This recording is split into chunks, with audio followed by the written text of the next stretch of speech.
A very warm welcome to you, and thank you so much for joining our Homeopathy 24/7 podcast. We are going to be speaking to an array of international guests who will share their knowledge and experiences of homeopathy with you. We will discuss all types of subjects such as remedies, symptoms, and stories of health. No matter where you are with your homeopathic journey, we aim to inspire you on your quest to natural health and living. The podcast is brought to you by Mary Greensmith, the founder of Homeopathy 24/7, which is a global platform connecting you with a homeopath wherever you are in the world, 24 hours a day. So let's get started with today's chat. Please welcome Mary Greensmith. Hello, thank you for joining us, Dr. Shrikant Talari. It's lovely to see you again. Thank you so much. You're welcome. Thank you for inviting me, Mary. I think today we are going to discuss some of the misconceptions that people come to us with homeopathy. A lot of people have heard a little bit of information and they need to understand how homeopathy is perhaps different from mainstream medicine, and if it's going to react in a different way or different things. Shall we go through a few of the questions that people ask us? Sure. Okay, so first of all, people often think that if they take a lot of the remedy, or even 1 or 2 tablets of a homeopathic remedy, they might have an aggravation. Can you explain a little bit about what an aggravation is, who gets one, why they get one, and what they need to do about it? Yes. So aggravation, basically, if we all know, initially we come to homeopathy because we feel homeopathy does not have any aggravation, any side effects, any bad effects. So this completely holds true. Okay.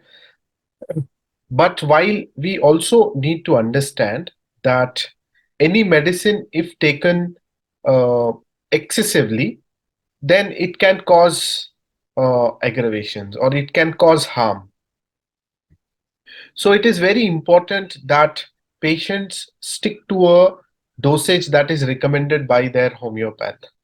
No, because even though we say that it's very safe, homeopathic treatment does not have any side effects, the problem is if you are taking excessive amount, more than what you need or what is required to you, then you are going to invite an aggravation.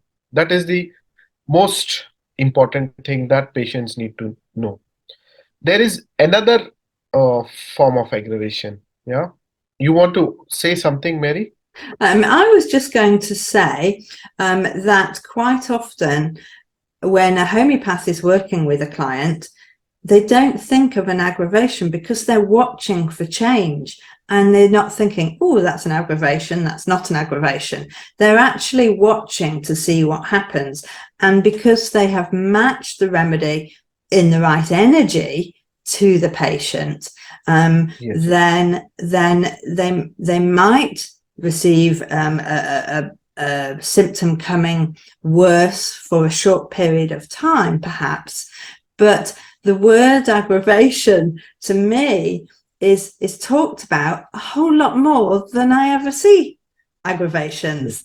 So Yeah, there's one more concept about homeopathy, that if you take homeopathic remedy, if you start with a homeopathic remedy, you will have an initial aggravation and then followed by amelioration. Maybe some patients know that and they are anticipating that kind of aggravations, or some patients are very sensitive. They feel if I take 1 or 2 pills or 4 pills, have I taken excessive quantity of medicine, and is that going to aggravate me?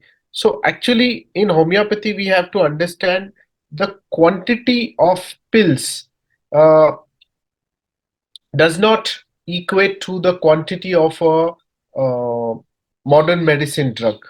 So it's not like you're taking 5 mg or 10 mg. If you take two pills, you're taken 5 mg. If you have taken 10 pills, you have taken 10 mg. So this excessive dose, will it cause some aggravation? So we need to understand that homeopathic remedy actually does not contain any material in it. It is kind of a stimulant to your body to balance your energies. So it's only going to stimulate the right physiological process which need to be stimulated, and it tries to bring them back to order. And to bring them back to order, all that it needs to do is stimulate. So that stimulation can happen with one pill, it can happen with three pills, four pills, five pills. It does not matter uh, how many pills you took at one time, but it definitely matters how many pills or how many times you repeat the remedy. If you take only one dose, it many times, if it is your right remedy, if it is matching your symptoms at all levels, physical, mental, emotional, more often than not, you do not need to repeat the remedy, because that first stimulus itself is enough to bring back the order and balance. And it is only and only when your homeopath feels that this balance is getting disturbed again, only then he or she would like to repeat it. Unnecessary repetitions without a proper consult tend to spoil cases and tend to cause aggravation. So we feel it's safe. I can take how much ever I want. It will not cause any problems. There are other extremes also, Mary, no? That people self-medicate. They take three, four medicines. They take, yes. So, and then there are the other extreme of the patients, no, who don't think anything. They just take three, four homeopathic remedies at a time. They will repeat whenever and however they want. They will take higher potencies. You know, if you have, if some of you have read one of our stalwarts of homeopathy, that is Dr. James Tyler Kent. So he's one of the biggest um, stalwarts of homeopathy. So he writes in his Materia Medica that if you had given me the choice to stay in a room with 10 people having swords in their hands and with one homeopath having very high potencies of medicines in their hand, I will prefer to live in that room with people having swords rather than that homeopath having high potencies, right? So it comes, so this idea has to now slowly, we need to educate patients that even though we are saying homeopathy is safe, careful medication, moderation of the dose and potency as you require is very important. Otherwise, unnecessary repetition can cause harm, and that can cause aggravation, not careful and exact repetition. Okay, so what we've got then is by repeating the remedy many times and the remedy being at the wrong potency might have an effect. Obviously, some people are more sensitive than other people. And obviously, if it's the wrong remedy and continually repeated. So when you're working with a homeopath and all these factors are taken into account, it's much less likely that you'll see a reaction that you're not expecting. But I just thought I would start with this question because it opens up so many other questions, doesn't it? Because first of all, what you also said was if you take one or two or three or four pills at one time, that is still only one dose. But if you take one pill and take it an hour later and 2 hours later and 3 hours later, then that's 3 doses. Correct. And that's very different in what your body is being asked to do, because your body is being asked to change something. The remedy is acting as a catalyst to change something, and then you keep asking it and you keep asking it and you keep asking it, and then therefore the body's saying okay, I'm doing it, and more is likely to happen, isn't it? So Yes. tell me, can you just confirm, when people buy remedies from companies like Boron and it says take 5 pilules for each dose, what should they be doing there? See, ideally, patients should ask their homeopath what dosage they want to take. If Boiron is writing like 5 pills as one dose, here in India, we get medicines in different um pill sizes. No, we have from poppy seed size to 60 number, which is almost like a tablet. So we give it. So if I'm giving a 60 number pill, I'll give only one pill. If I'm giving a poppy seed, then I may suggest 3 or 4 pills. But this idea of number of pills to be taken at one point is not so important. Okay, we are slightly flexible there, we are not rigid there, that you have to take 4 pills or 1 pill or 2 pill or how much. We are slightly flexible till you are taking one dose. It has Yeah. to be one dose. That's what is important for us.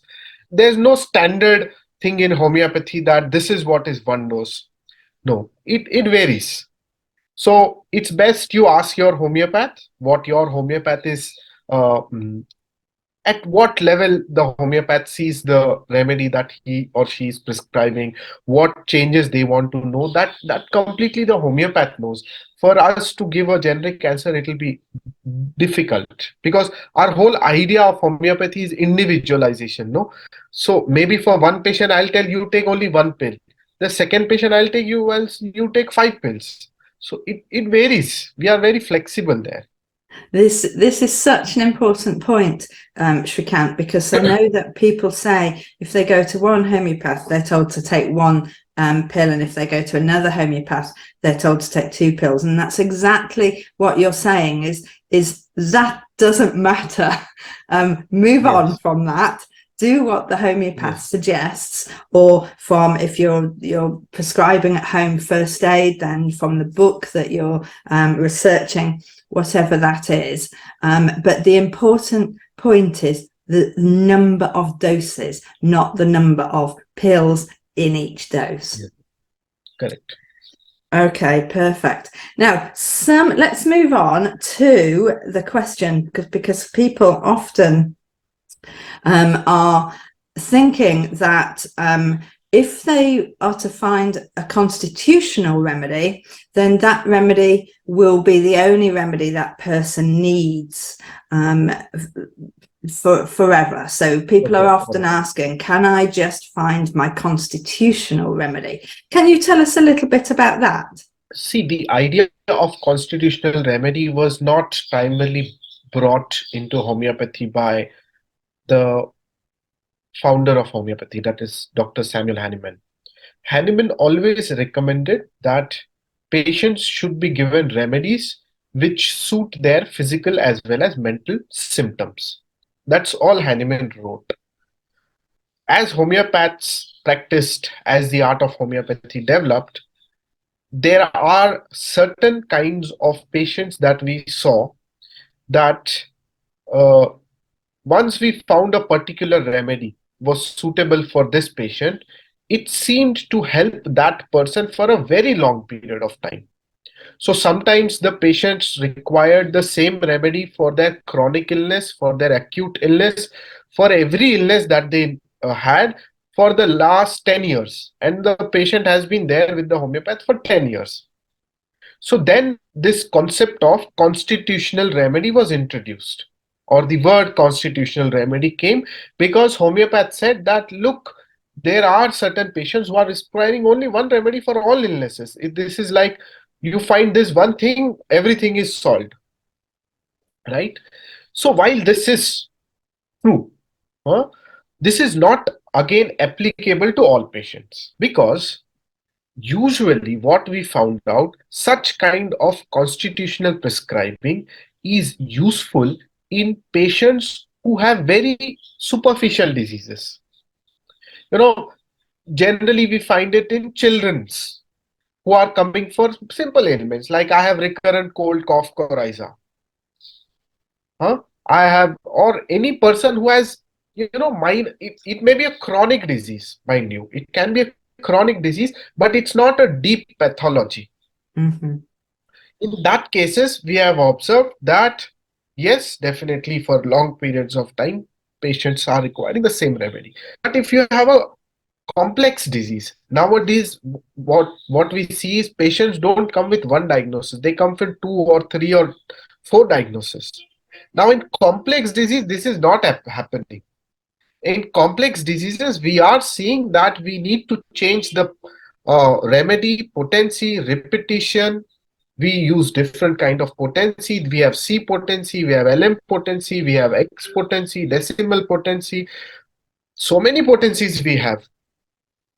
Then we have so many different kinds of remedies. We have anti-miasmatic remedy, which takes care of the family and past history. We have remedy which takes care of the acute symptoms. We have remedy which takes care of the chronic progression of disease. So then the more complex the disease, the more complex the prescription. The more simple the disease, the more simple the prescription. So it's like that. So again, it has to be left to the discretion of the homeopath to tell you that whether you need a constitutional remedy, or that concept applicable for your case. See, I'm telling this again and again. In homeopathy, everything comes back to this one thing, that is individualization. There is no one thing for everybody. It's really This is important, isn't applicable to you, this is applicable to other person. So that is why, as you rightly said, Mary, patients also feel, I don't get a standard advice by homeopaths. All homeopaths talk differently. it? Yes. No, because there is nothing standard here. Because you're not standard. I am different person, you are different person. You lived somewhere, you ate something else. I lived in a different environment, I breathed a different air. You had different emotional circumstances, I had different emotional circumstances. So I am different person, you are different person. I may develop a diagnosis similar to you, but the personality, the person who developed that diagnosis is different. I am different to you, you are different to me. So you have to give a different solution for me, you have to take a different solution for yourself. That's where the whole idea of homeopathy comes from. That we have to look at the person. Who is this person who developed this diagnosis, rather than just the diagnosis? And so when a client comes to you, Dr. Shrikant, you are not necessarily looking for a constitution remedy. You're looking for the remedy that is going to address the issues that they've come with.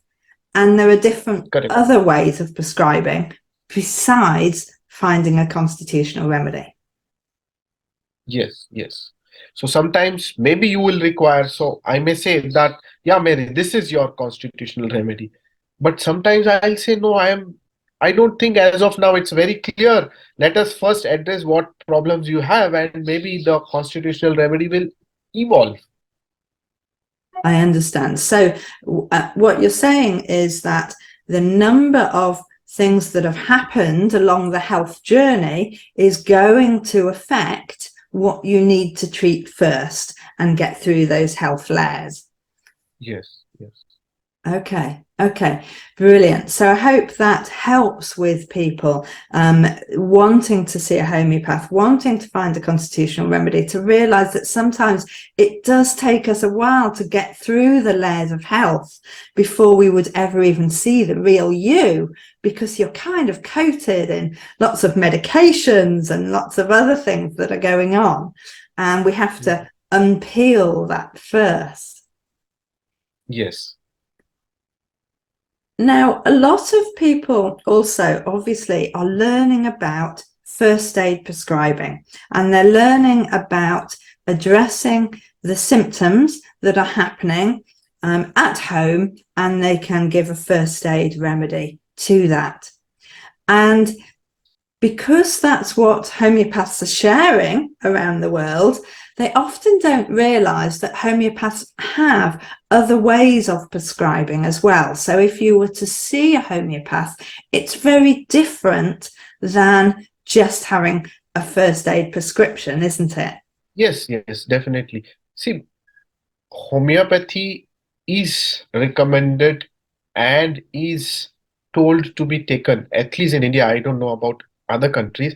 In India, if you ask an average person here, he will tell you that homeopathy is not for acutes, it's for chronic disease. And if you want to remove or cure your illnesses from its root, then you go for a homeopath. If I have a cold, cough, fever, I will go to some allopath, I'll take some antibiotic. But if I want to remove my disease from its root, I will go to a homeopath.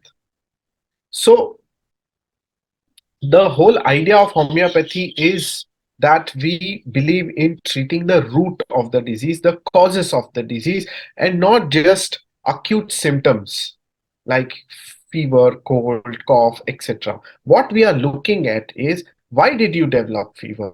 Why did you develop cough? Why did you develop diabetes? Why did you develop POTS? Whatever disease, we are looking at why and how to treat that why. And to find that why, we really have to go deep into you and your personality, how you lived, where you lived, what you ate, what you like, what you don't like, how you think, how you feel. This determines what or how you suffer. And that is what the homeopath wants to heal. That he wants to know how you suffer and why you suffer and how he can remove this how and what, so that the diagnosis falls off on its own. Okay, Yeah. thank you for explaining that. That's brilliant. Let's talk a little bit about the remedies for a moment. People often asking, is my remedy working if I've just taken it on an aeroplane and had to go through an X-ray? What can people be doing? As I told in the beginning, no, homeopathic remedies are like stimulants. There are a lot of stimulants around us every day. Every day, most of us drink tea, coffee. Huh? Every day, some kind of perfume is sprayed somewhere. So you are exposed to a stimulation all the time. Okay. So questions like these, that will that kind of stimulation or that kind of drinking coffee or going through an X-ray machine, or will this nullify my whatever is going through my body? No, it will not. Why? Because as I told you in the very beginning, homeopathic remedies are very ultra diluted medicines. You know, so it's said that you must have heard, most of our patients must have heard, it said homeopathy is placebo, it does not have medicine. In your medicine there is no medicine, so why is it working? That's the biggest criticism on us homeopaths. But still that remedy is working, still patients say we are better, I am feeling better. Why is this happening? If there is no material dose existence in the remedy that we are giving, because the idea of giving that remedy is because you are very ultra hyper sensitive to that remedy, that even if it is thousands of millions of miles away, if you just get some flavor of it around you, you will immediately catch it. But if I give you thousands and tons of doses of coffee every day, if you are not sensitive to it, you will not get affected. But if you are sensitive to it, even if I give you a drop of it, it will affect you profoundly. So this is where the concept of susceptibility comes in homeopathy. If you are susceptible to a particular thing, even if it is in the minutest of doses, so minute that it's not even existent in the medicine, only a small energy of that medicine is copied into this drug, still you respond to it. But the same medicine you are exposed to everywhere around you, you will not respond to it. So for example, we have a remedy made from common salt. No, we call it nitramure. Everybody eats salt. Who does not eat salt? Even a nitramure patient is eating salt every day. But that same patient, if you give a homeopathic remedy, he is responding. He's starting to feel better. But he's eating the material dose of salt every day, but he's not getting better. Why is this happening? This is happening because his sensitivity is heightened or is elicited by the ultra diluted medicine. So even though you get exposed to all these different stimulus and antidotes on a daily basis around you, don't worry, it will not affect you like you're thinking, unless you are very sensitive to it. It's a really good way to describe that, Shrikant. Thank you for that. I will use that Natmure example myself, because it's a really good way of explaining the difference. And I suppose with my husband, he sneezes, huge sneezes whenever he's chopping onions. His eyes don't run, he sneezes. But when he has allium separ, it stops it straight away. And that is another example of being exposed to the material dose is very, very different than being exposed to the homeopathic diluted dose, isn't it? Yes, yes. It ensures that the real inner susceptibility is stimulated. Material doses don't have that capacity. Okay. So let's go on from here and just talk quickly about storing remedies, because there's a lot of talk around where remedies can be stored and how they should be stored. What are your thoughts on that topic? Simple storage is all that is required on a dry place with inside a cupboard with no direct sunlight. That's a very simple way of storing doses. If you live in an area where it is very rainy and damp weather, then definitely homeopathic remedies tend to get spoiled faster. Maybe they last for a year or two. And generally, the indication that my pill has got spoiled is if you see any kind of yellow color to it. Generally, they are white, transparent, and they look bright. No, if you see that the brightness has reduced and they have got slightly pale yellow, it means you need to discard those pills. Otherwise, if you see that they are dry and they are looking white, uh, plain white, you can always use it even after 4, 5, 6 years.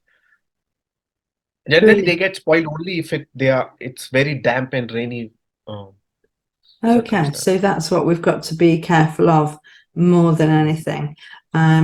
So that's really interesting. Having lived on a boat for 6 years, I'm pleased to say that my remedies actually did keep very, very well there, and no problems. But I can understand in certain atmospheres that is really going to be a problem. It's been so useful, Shrikant. Thank you so much for going through all of these things with me, because people are always asking these questions, and it's really important just to hear from your point of view what to look out for, and what to take note of. Thank you very much for your time. Thank you, Shrikant, for running through our homeopathy and all of those questions that people are continuously asking and need help with. It's been really, really useful. Next week, we are going to talk to Dr. Anthony Duplantis, and he will be talking about homeopathy and detoxification. So a really, really useful subject, and one that a lot of people will want to know a lot more. I look forward to seeing you next week. Take care. We hope you enjoyed today's episode and look forward to listening to our next one. Please don't forget to follow our podcast on your chosen channel, and please do leave us a review so we can continue to share homeopathy with as many people as possible. If you do have any questions, please do reach out to us on any of our social platforms mentioned in the show notes. We at Homeopathy 24/7 hope to empower you on your natural health journey.